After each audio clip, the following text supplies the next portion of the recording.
तो आज हम लोगों को जेनेटिक डिसऑर्डर है ना,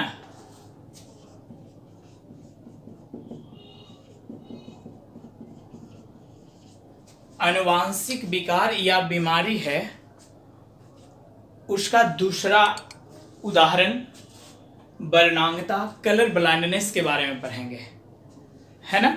वर्णांगता कलर ब्लाइंडनेस, नाम से पता हो रहा है कलर का मतलब वर्ण रंग, ब्लाइंडनेस का मतलब नहीं देख पाना, मतलब अंधे होना। यानी कुछ यहाँ पर ऐसे रंगों की बात करेंगे जो इस जेनेटिक डिसऑर्डर, इस आनुवांशिक विकार में दिखाई नहीं देता है ना। किसकी बात करें? वर्णांगता की। कैसी बीमारी है? Genetic disorder. इसके पहले हम लोग हीमोफीलिया पढ़ चुके हैं, वह भी एक जेनेटिक डिसऑर्डर आनुवांशिक बीमारी थी, विकार था। और आज दूसरे उदाहरण हम लोग कलर ब्लाइंडनेस के बारे में पढ़ रहे हैं, है ना। तो कलर ब्लाइंडनेस की बात करते हैं। कुछ चीज़ें हैं जिनको आप सुनते जाएंगे और लिखते भी जाएंगे, जिसे कि हमेशा के लिए याद रहे। क्या होता है कभी कभी कि हम लोग सुनते हैं, वह चीज़ उस समय के लिए याद हो जाता है, लेकिन कुछ समय बाद भूल जाते हैं, इसलिए हम उसे लिखते भी जाएंगे, ठीक है। चलिए, तो सबसे पहले जान लेते हैं यह वर्णांगता बीमारी का खोज, यानी इसके बारे में सबसे पहले किसने बताया था। तो खोजकर्ता इसके कौन है? ठीक है, किसकी बात करें? वर्णांगता की, कलर ब्लाइंडनेस की। तो इसके जो खोजकर्ता हैं वह हॉर्नर है। कौन? हॉर्नर। याद कर लेंगे, वर्णांगता का खोज किसने किया था? हॉर्नर ने किया था। उसी तरह से नंबर दूसरी बातें, यह जो वर्णांग बीमारी है कलर ब्लाइंडनेस, हम लोग क्या पढ़ रहे हैं? जेनेटिक डिसऑर्डर, आनुवांशिक बीमारी, यानी कि वैसे बीमारियां जो माता पिता से उनके संतान यानी बच्चों में वंशागत हो जाते हैं, है ना। तो अर्थात यह बीमारी कलर ब्लाइंडनेस है, वह माता पिता से बच्चों में चले जाते हैं, है कि नहीं। तो ये जाते हैं अर्थात उसे हम कहते हैं वंशागति, है ना। वंशागति, इनहेरिटेंस, हेरिडिटी, अर्थात यानी कलर ब्लाइंडनेस माता पिता से बच्चों में जाते हैं। इसकी व्याख्या किसने किया? तो इसकी व्याख्या जो किए हैं उनका नाम है विल्सन, है ना। याद भी कर सकते हैं क्या कि व से वर्णांगता, वर्ण से फिर वंशागति। तो वर्णांगता की वंशागति किसने किए, किसने बताए? तो जवाब क्या आपका रहेगा? विल्सन ने। और नंबर तीसरा प्रश्न है कि यह जो बीमारी है, यह जो डिजीज है, जेनेटिक डिसऑर्डर, कौन? वर्णांगता, यह सबसे पहले किस में पुष्टि की गई थी, किस में पता चला था? तो उस व्यक्ति का नाम है डाल्टन। क्या नाम बताया? डाल्टन। इसलिए इस बीमारी को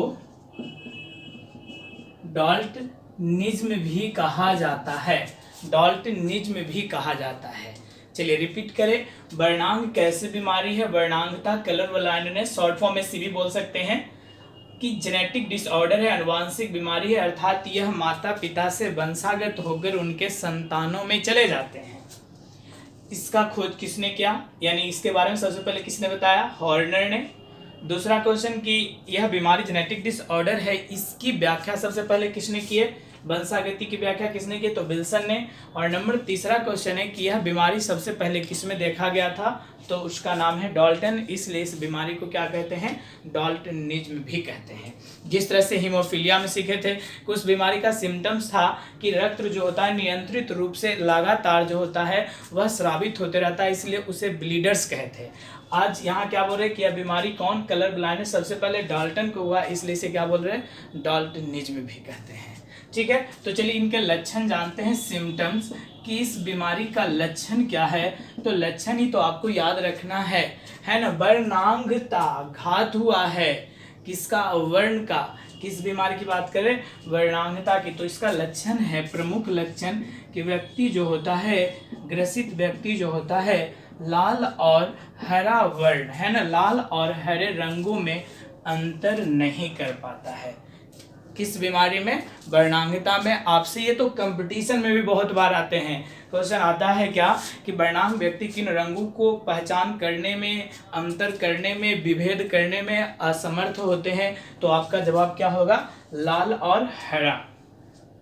अब आपके दिमाग में आ रहा कि अच्छा सर, तो इसका तो कुछ इलाज होता होगा, है कि नहीं? तो इसका कोई इलाज नहीं है। अर्थात जिस तरह से हम लोग कुछ नेत्र से संबंधित बीमारियां पढ़ते हैं, जैसे निकट दृष्टि है ना, मायोपिया, दूरदृष्टि, उसका उपचार हम लोग जानते हैं कि हम लोग अवतल लेंस लगाकर निकट दृष्टि को दूर कर सकते हैं, उत्तल लेंस लगाकर दूर दृष्टि दोष को ठीक कर सकते हैं। तो क्या उसी तरह से कुछ ऐसे लेंस हैं जिसका की उपयोग कर वर्णांग व्यक्तियों को हम ठीक कर सकते हैं, अर्थात उनमें जो लाल और हरे रंग पहचानने की अक्षमता है उसे हम दूर कर सकते हैं? तो इसका जवाब है क्या? नहीं। यानी एक ऐसा क्वेश्चन भी आप कभी देखेंगे, क्या देखेंगे क्वेश्चन, कि वर्णांग व्यक्तियों का इलाज इनमें से किस लेंस द्वारा किया जाता है? आपके क्वेश्चन के ऑप्शन रहेंगे अवतल लेंस, उत्तल लेंस, बाइफोकल लेंस, इनमें से कोई नहीं। तो जवाब आपका क्या होना चाहिए? इनमें से कोई नहीं, क्योंकि वर्णांग व्यक्तियों का कोई उपचार नहीं है। ठीक है, अब हम लोग बात करते हैं कि यह बीमारियां जो होती हैं वह किस तरह से वंशागत होते हैं।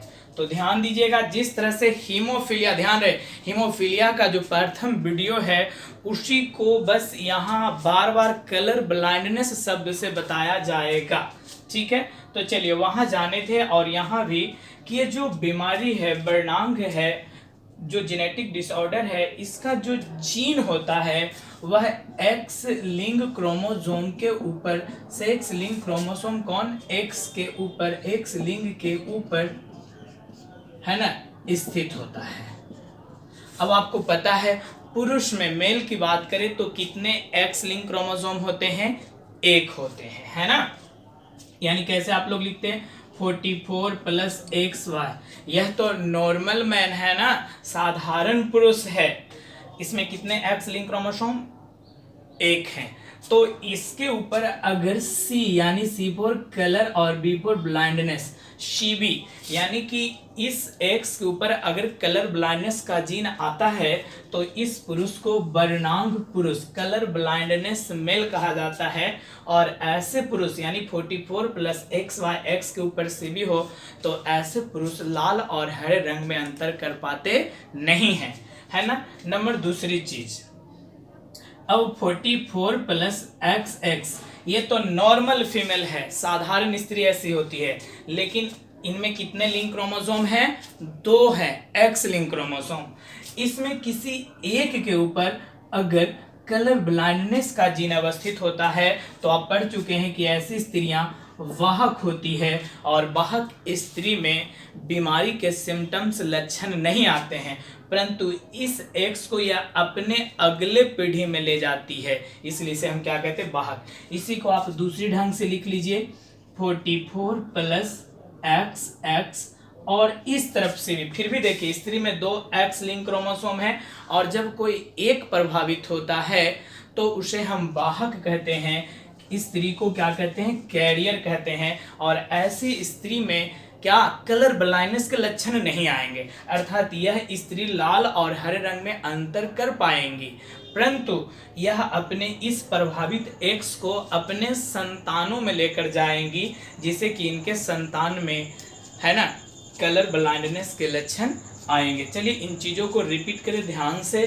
क्या है? वर्णांगता, कलर ब्लाइंडनेस कैसे बीमारी है? जेनेटिक डिसऑर्डर है, अनुवांशिक बीमारी है।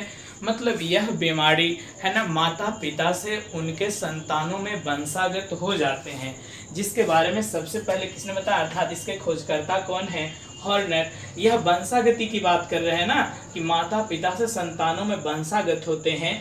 इसकी व्याख्या सबसे पहले किसने किया?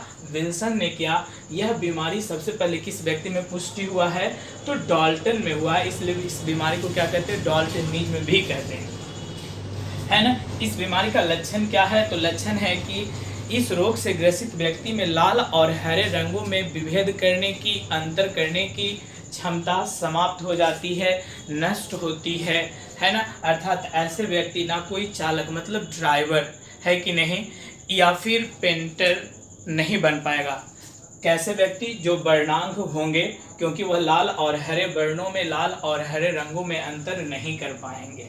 ठीक है, इसके होने के क्या कारण हैं? तो हमने क्या बताया कि जिस तरह से आप हीमोफीलिया पढ़े हैं कि हीमोफीलिया का जीन एक्स लिंक क्रोमोसोम के ऊपर स्थित होता है, ठीक उसी तरह से कलर ब्लाइंडनेस यानी वर्णांगता यानी शॉर्ट फॉर्म में सीवी के जीन भी एक्स लिंक क्रोमोसोम के ऊपर स्थित होते हैं। हम जानते हैं क्या कि पुरुष में एक ही एक्स लिंक क्रोमोसोम होता है। साधारण पुरुष आप कैसे लिखते हैं? 44 प्लस XY, है ना, इस तरह से लिखते हैं। तो ऐसे तो ये साधारण पुरुष है, तो कितने एक्स लिंक क्रोमोसोम? एक हैं। और जब इसी एक के ऊपर कलर ब्लाइंडनेस का जीन अवस्थित हो जाता है तो पुरुष में कलर ब्लाइंडनेस के लक्षण आ जाते हैं, मतलब कि ऐसे पुरुष लाल और हरे वर्ण में अंतर नहीं कर पाएंगे। दूसरी स्थिति हम क्या बता रहे हैं? साधारण स्त्री आप कैसे लिखते हो? 44 प्लस X और X, यह नॉर्मल फीमेल है ना। लेकिन हम क्या देख रहे हैं कि स्त्री में 2 एक्स लिंक क्रोमोसोम है, लेकिन दोनों में से जब कोई एक प्रभावित होता है, जैसे देख रहे हैं 44 प्लस XX, कोई एक प्रभावित होता है तो ऐसी स्त्री वाहक होती है। और हम लोग पढ़ रहे हैं बार बार कि वाहक जो होती हैं उसमें सिम्टम्स नहीं आते हैं, मतलब कि ये दो आप देख रहे हैं 44 प्लस XX एक के ऊपर CV है, 44 प्लस XX दूसरे फिर से देखेंगे कि कोई एक ही के ऊपर CV है, मतलब CV का जीन मतलब कलर ब्लाइंडनेस का जीन। तो ऐसी स्त्रियां वाहक होती है जिसमें लक्षण नहीं आते हैं, मतलब ये दोनों स्त्री सामान्य दृष्टि वाली होंगी।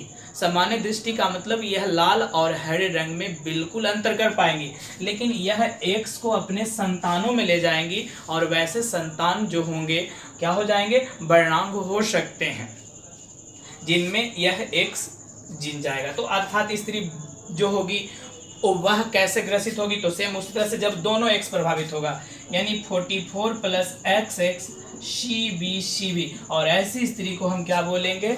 कलर ब्लाइंडनेस फीमेल, अर्थात ऐसी स्त्री लाल और हरे वर्णों में अंतर नहीं कर पाएगी।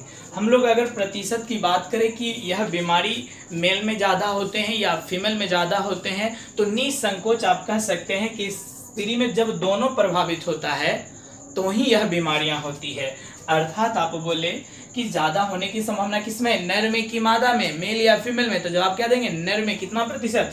तो नर में यह बीमारी जो होती है वह लगभग 8% होती है, यानी 100 लोगों में 8 लोग इस बीमारी से ग्रसित हो सकते हैं। जबकि जो मादा है, फीमेल है, उसमें यह बीमारी मात्र 0.5% होती है, यानी कि 0.5% बहुत कम होती है यह बीमारी। किसमें? फीमेल में। अर्थात फीमेल जो होती है मुख्य रूप से क्या होती है? वाहक का कार्य करती है।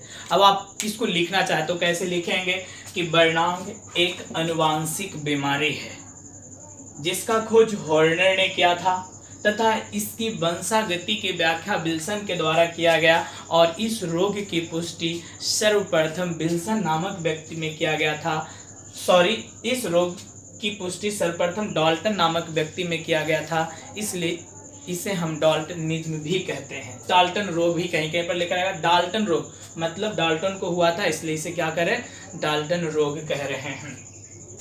इस बीमारी के यानी कि क्या बोलेंगे कि इस रोग से ग्रसित व्यक्ति में लाल और हरे रंग पहचानने की अक्षमता पाई जाती है, लाल और हरे वर्णों में अंतर करने की क्षमता नहीं पाई जाती है। अर्थात ऐसे पुरुष या स्त्री जो इस रोग से ग्रसित हैं वह न कभी किसी भी वाहन का चालक या पेंटर बन सकते हैं। इस बीमारी के होने के क्या कारण है? तो जवाब क्या देंगे कि जब स्त्री और पुरुष की बात करें तो उनमें एक्स लिंक क्रोमोसोम पाए जाते हैं, और जब एक्स लिंक गुणसूत्र के ऊपर एक्स लिंक क्रोमोसोम के ऊपर कलर ब्लाइंडनेस का जीन अवस्थित होता है तो उसमें ये बीमारियां आती है। बताएंगे पुरुष में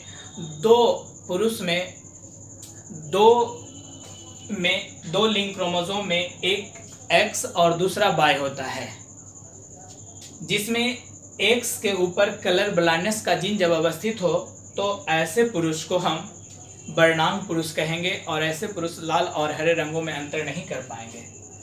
दूसरी स्थिति बता रहे हैं कि स्त्री में दोनों के दोनों एक्स लिंक क्रोमोसोम होते हैं, और जब कोई एक प्रभावित होता है तो वैसी स्त्री को वाहक स्त्री कहते हैं। और वाहक स्त्री में रोगों के लक्षण नहीं आते हैं, मतलब ये स्त्रियां, यहाँ देखिए सीवी का जीन तो है लेकिन सीवी के लक्षण नहीं आएंगे, मतलब ये लाल और हरे वर्ण में बिल्कुल अंतर कर पाएंगे।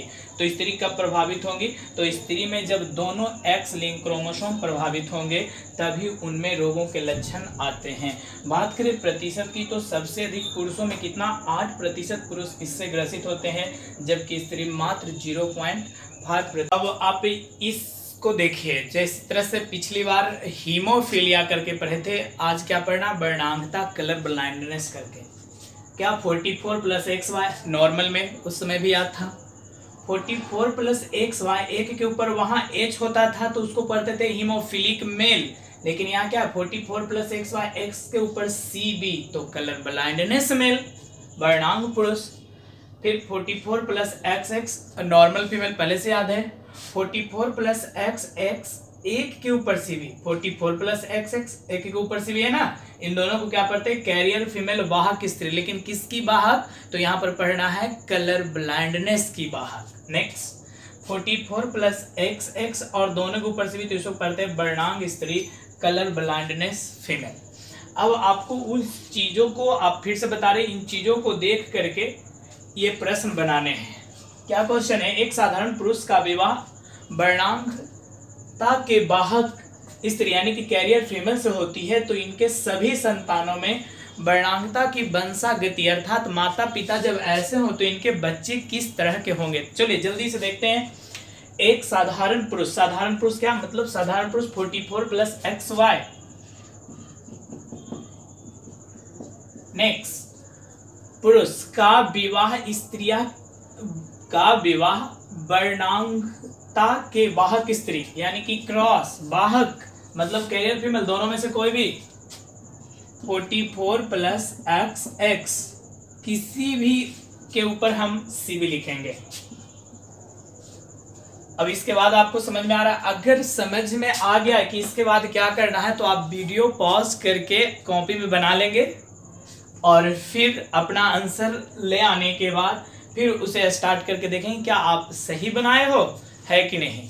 तो यानी इसके बाद इनके युग्मक, फिर से बोल रहे संतान की बात, तो युग्मक बनेंगे और गैमेट्स आपको पता है गैमेट्स में क्रोमोसोम की संख्या आधी हो जाती है, वही गैमेट्स बन रहे हैं।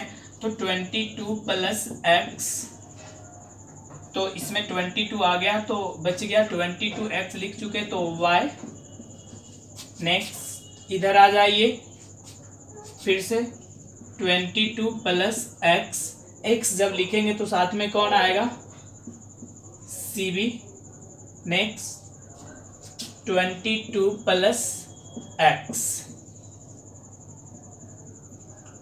चलिए अब इसके बाद आपको मैच करना आता है ना, तो मैच कीजिए इसको ढक के इस तरह, क्या 44 22 22 + 44 प्लस यहाँ X और यहाँ भी X, साथ में कौन आएगा, CB।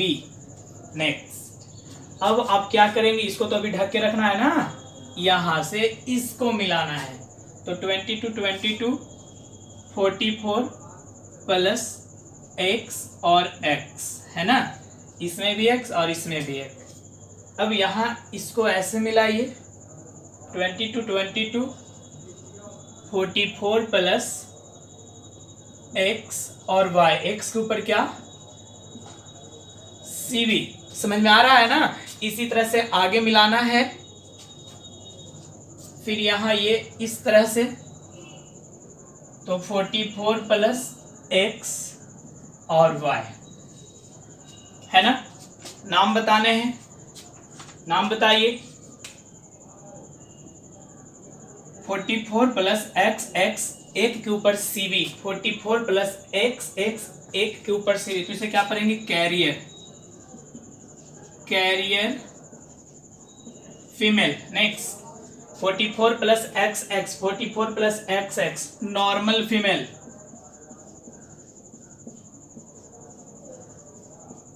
नेक्स्ट 44 + XY एक के ऊपर CB, 44 + XY एक के ऊपर CB, तो क्या बोलेंगे, कलर ब्लाइंडनेस मेल।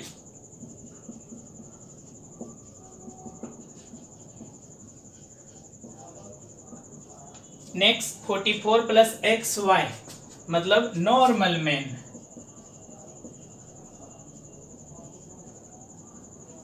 हम उस दिन भी बताए थे रिजल्ट के बारे में कि टोटल लड़का या टोटल लड़की, तो टोटल लड़का भी 100% मानेंगे और टोटल लड़की भी 100%, यानी कि लड़का लड़की मिलाकर के 200, 200 में कितने लोग 4, यानी एक का मतलब 50%, यानी आपका जवाब आ गया 50% carrier female, 50% normal female, 50% colour blindness male और 50% नॉर्मल मेल, है ना। तो इस तरह से अगर और भी आपको क्वेश्चन मिले तो बनाइएगा, है ना। फिर से बोल रहे हैं कि अगर आपको यहीं से समझ में आ रहा था तो बीच में वीडियो पॉज कर लेंगे और उसके बाद उसको आगे बनाएंगे और इस तरह से रिजल्ट लाने के बाद उसे देखेंगे कि आपने बनाया जो सही था, है ना।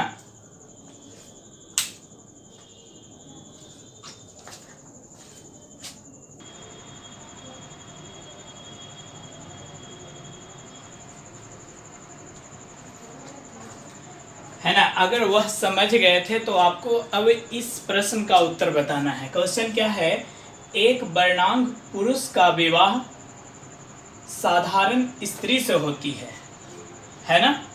तो इसके जो लड़के संतान, ध्यान दीजिएगा, लड़के संतान में वर्णांगता की वंशागति को बताइए, यानी सिर्फ लड़के के बारे में बताने नहीं। जब आप बनाएंगे तो आपने सिर्फ वहां मेल के बारे में चुन के बताना है कि क्या लड़के सभी साधारण होंगे या सभी वर्णांग होंगे या लड़के सभी वाहक होंगे या 50% वर्णांग और 50% साधारण होंगे।